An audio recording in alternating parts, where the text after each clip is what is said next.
Howdy banger pals, Blaine Smith coming at you for another Overkill Reviews Bangers Weekly Metal Review Show. And this week I'm all bundled up because gosh darn it, it's snowing in Toronto. What happened to fall? Well, regardless, to the surprise of no one, guess what I'm reviewing?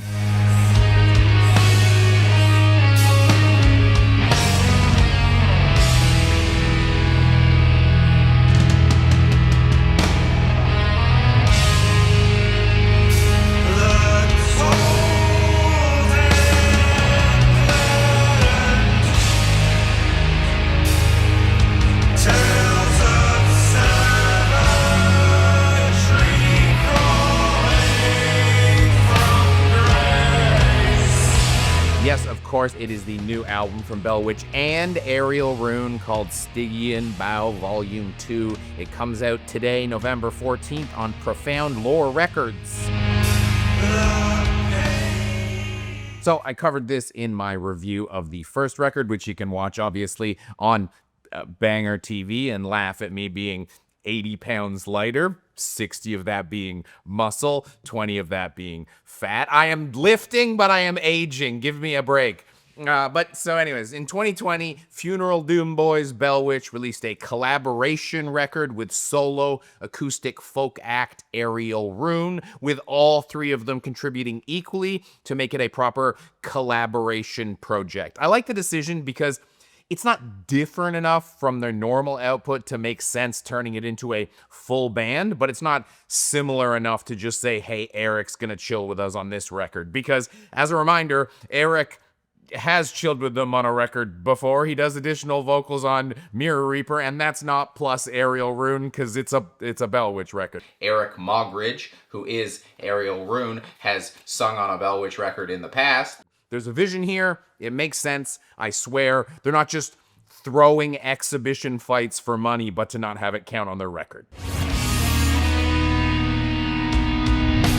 I know you think you know what this record is going to sound like. It's a bit like thinking Chuck Schumer was going to cave on the American government shutdown without getting absolutely anything in return. Duh. If you guessed, it's basically going to sound like Bell Witch with Ariel Rune on primary vocal duties. Congratulations. Oh, wise one, please gaze into your crystal ball and give me more forbidden wisdom from the future. Bell Witch is the biggest funeral doom band. I'd argue there's probably a lot of people who know Bell Witch who don't even realize that funeral doom is a genre. And they are bringing that trademark sound as you'd expect. Dylan's enthrallingly crafted bass tone and Jesse's slow but massive drum presence are all here. What makes this not a straight Bell Witch record is, of course, Eric's perfect doom voice, reminiscent of the not fast, not furious Patrick Walker.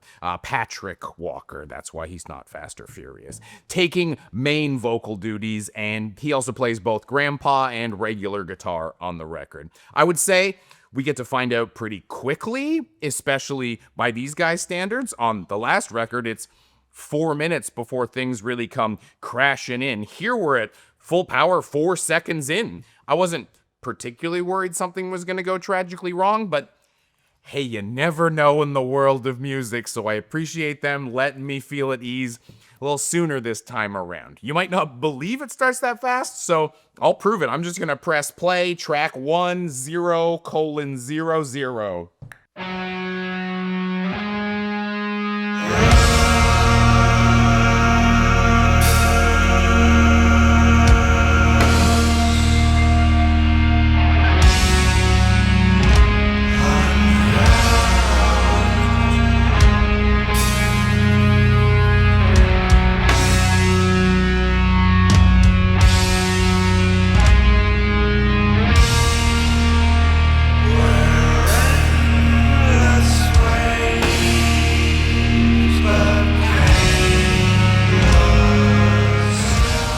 For a funeral doom band, that's light speed, and they're collaborating with a folk band, who that's also pretty quick for. After track 2 finished, I must confess, on my first listen, I was like 27 minutes down. All right, I think it's another 4 out of 5. Pats on the back, boys. Let's listen to this next 30 minutes, get cracking on the review. I've covered 3 of their records. I kind of figured I know how it goes this point, but by God, they pulled a Paddington 2 on us. Paddington 2. What? Paddington 2. Connect those dots. If you don't know what that means, I was writing this and I was like, I need a way to say a sequel that's better than the original. So I looked up a Time magazine article and was like, what sequels are better than the originals? And they had like Empire Strikes Back. And I'm like, it's too obvious. T2. Disagree, actually. Aliens, also disagree. And then in the middle of that list, Paddington 2. And just saying Paddington 2 makes me laugh. So a great sequel, I hear. Paddington 2 is incredible. I fucking told you. The second half of this thing has moments that are the closest either project has come to just being like, I guess, a rock band. There were some hints earlier on, the quick start, and Eric has a few little guitar flourishes that caught my attention, but when you get halfway through From Dominion, Let Them Bleed, though, a song that starts with just some acoustic guitar and folky singing, they play some of the fastest material they've ever done, and we get a full-on guitar solo-like section with everybody going wild. It's such a nice crescendo for the record before things taper off in the last to close with the last track. Nope, wrong, last track. They also go wild again. What the hell? Whose band is this?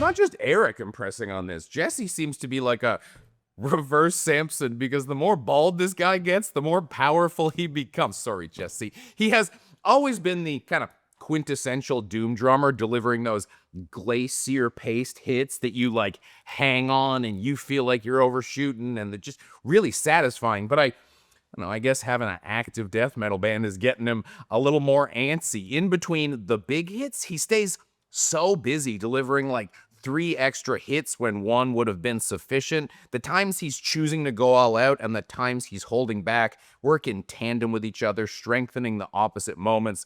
So instead of just coming across as like busy or wanky, it sounds like a guy just pushing himself to deliver his best performance. He's always been that guy, but I felt like it was extra noticeable on this record, maybe because of those kind of more rock feel times.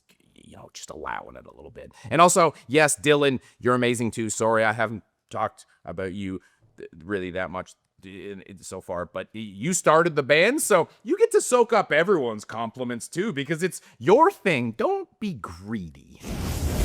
It's the holidays coming up, and I know what you can get me, a subscription to our Patreon campaign, so I can continue doing whatever this is as a job, because we're completely funded by y'all. You give us a couple bucks every month, we get to keep doing this. You know, if you don't have a couple bucks lying around, just the usual YouTube stuff, like, comment, subscribe is a great little stocking stuffer for me.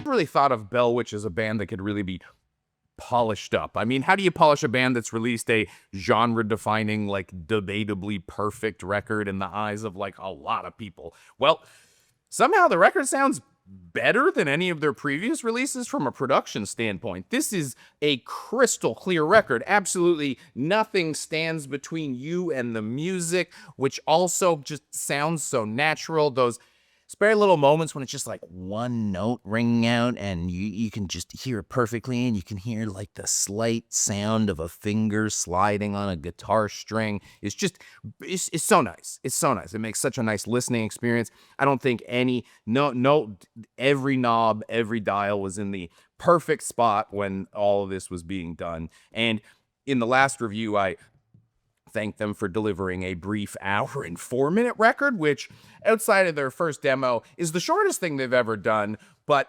I was obviously joking. That's very long. Well, I guess they appreciated the compliment because this thing's 57 minutes, which is still incredibly long, but a Bellwish record under 1 hour? What the hell? And now this is going to be complete sound just nonsense, but I swear it's true. I know you can't say this is about a 57-minute record, but when combined with those high energy moment, this thing flies by. I know. You gotta trust me here. Look, I'm friends with the guys. I love the guys. I love pumping their tires. But I have reviewed other friends' records, and some of them haven't been so positive because, as we know, I am a bad friend. If that shit sucks, I'm telling you, brother, because to me, that's a good friend. This is great. I still prefer straight Bellwitch because I like harsh music, and to kind of meet with Aerial Rune instead of feature Aerial Rune, we lose kind of that end because they gotta go a little bit over that way, and I do feel like a hole there that I miss, but that's just because I listen to so much metal. I've absolutely cooked my brain. But as long as we keep getting Bellwitch records as well, hey, I'm more than happy to pick these up in between. So I'm giving it 4.5 out of 5 Paddington 2s. But of course, I am not done. I have 2 more records for you in the shout-out section. Up first, I can't believe November was busy enough that I had to put Lamp of Murmuur here, but Lamp of Murmuur is phenomenal black metal that you absolutely should get. The Dreaming Prince in Ecstasy on Wolves of Hades comes out today, November 14th as well. And another amazing record that is here for some reason because Can we coordinate and all start spacing our records out? VoidCeremony released Abditum, Abditum, $20 spin, November 14th. Another just amazing band that you probably already know, so I don't need to but I do need to remind you. And how about you remind me in the comments what you thought about these records? What are you excited about with November? Yada yada, bada bing, bada boom. Thank you for hanging out with me.